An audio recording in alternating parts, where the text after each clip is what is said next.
Time's yours, as Andy Reid would say.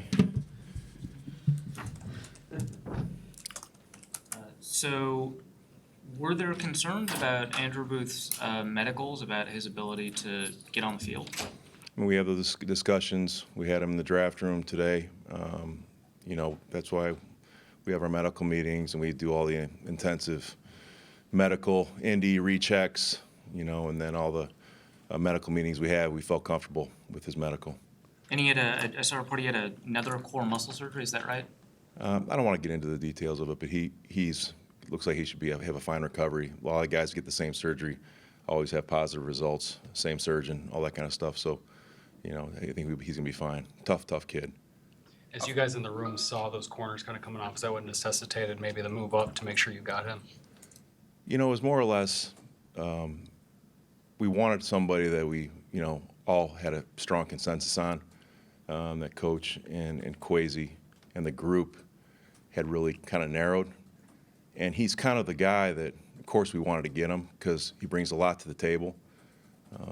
Because competitiveness, his size, he plays at a high level, and he played for a really good program, like our last pick.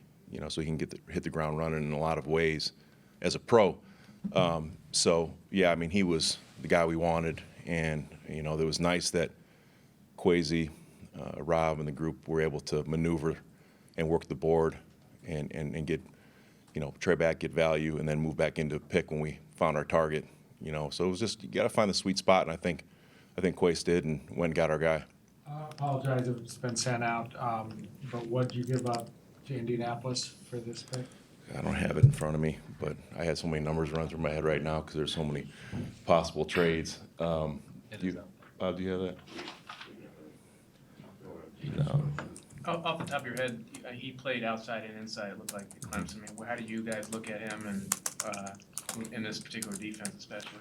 Well, Ed feels like a lot of the traits that he has, he can move him around and do some things with him, but he's got length, and he's got good hips.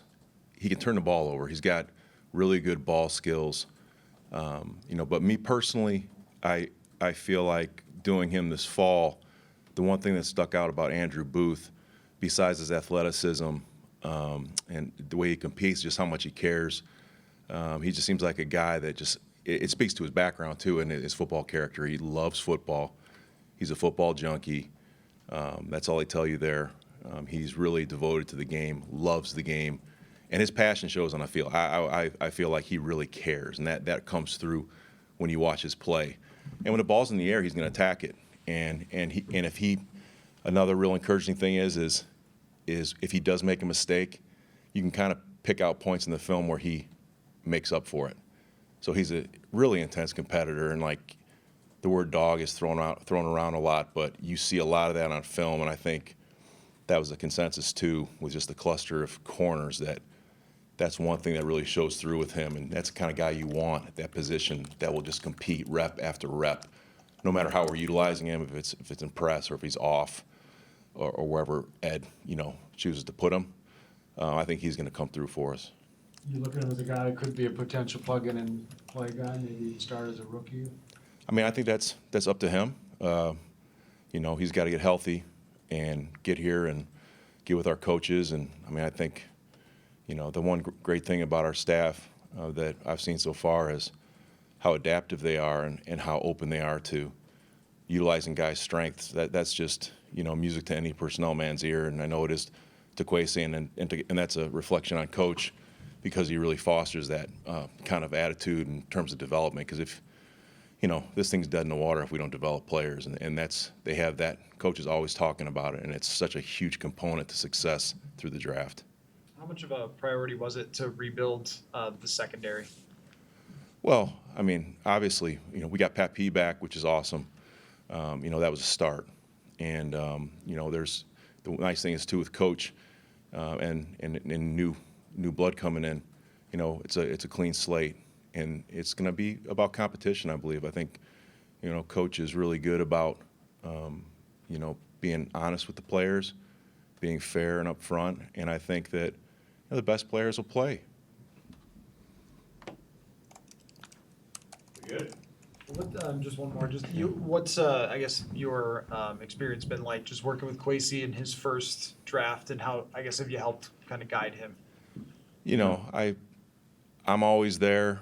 You know, I hound him only I try to do it at the right time, so he can keep his concentration. But if there's something that like I feel like I need to say, I do. And I did the same thing in Cleveland. And when you have a relationship with somebody and you have trust and you have a friendship and things like that, you know, you can vibe in that way, and you can, you know, be truthful and honest. And because all he has to do is just kind of weigh it out in his mind. And if he doesn't agree with it, then we just move on. You know, I just always like say, I'm putting this in your lap, you know, let it marinate. And then he's so good about listening to everyone and creating consensus. I mean, I've never seen anything like it.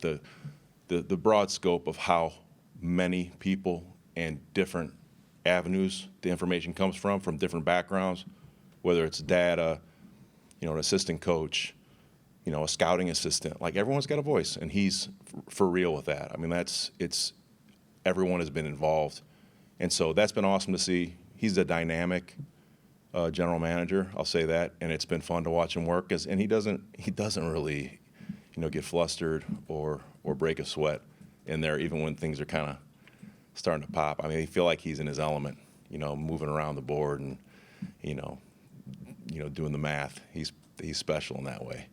So.